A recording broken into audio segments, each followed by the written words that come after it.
Good morning. We were proud to be part of Crosby Commons groundbreaking ceremony this morning that went well. Behind me you can see the partial construction of the foundation for the outside theater.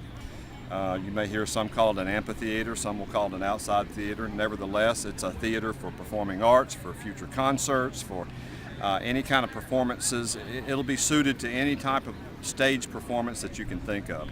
Right now they've just about completed preparations for one of the final pours on Thursday, and the metal building, which will be erected on top of the foundation, is arriving next week.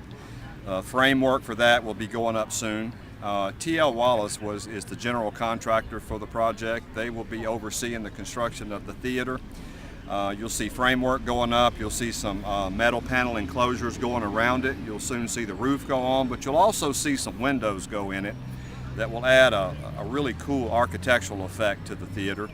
And these windows were actually saved from another structure within the city that has since been demoed. It's going to be a really nice design, and we're all about repurposing and saving tax dollars, and it offset lots of brickwork on the theater.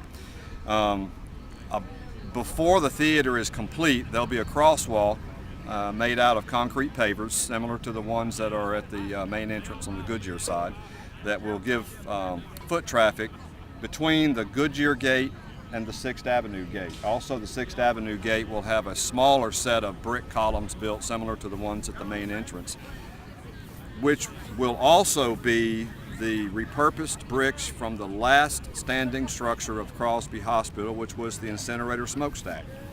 So we continue to incorporate heritage, we continue to repurpose things that we can, we continue to give things as much of an architectural design as we can through combined thoughts between our engineering department, Duncan Engineering, the mayor, the city council, the city manager's wishes, all the team members coming together for one common goal to complete Crosby Commons. There will also be lights going in around the walking track, which I know everyone who's jogged or walked at the walking track has been excited to see coming.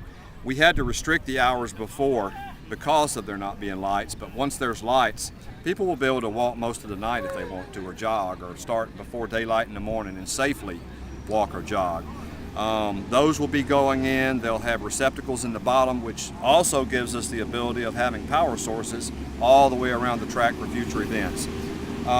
Finally, the main entrance on the Goodyear Boulevard side. I'm not sure if many of you viewers have been to Jack Reed Park before, but in front of the stage there is a paver inlay that's the logo of the City of Picayune. The logo of the City of Picayune will be inlaid into the pavers at the main Goodyear Boulevard entrance as well. The only other thing that I didn't mention, which is a really cool amenity to the facility, is RV pedestals will be lined, I believe it's 12 of them, will be lined along the south side or the 6th Avenue side of Crosby Commons. Those will be for future all-night cook-off events. People who operate out of their RVs or travel trailers can plug up and have a constant power source all night long while they're cooking and competing and doing their thing for that particular event. So as I mentioned before, T.L. Wallace is the general contractor. The scheduled, let me accent that, the scheduled completion of the Crosby Commons project is June 22nd. Obviously that's controlled by weather, it's controlled by delivery of materials and things of that nature. So within the next 90 days, we hope to have a completed project here or very near it, and we're excited to see the general public enjoy it.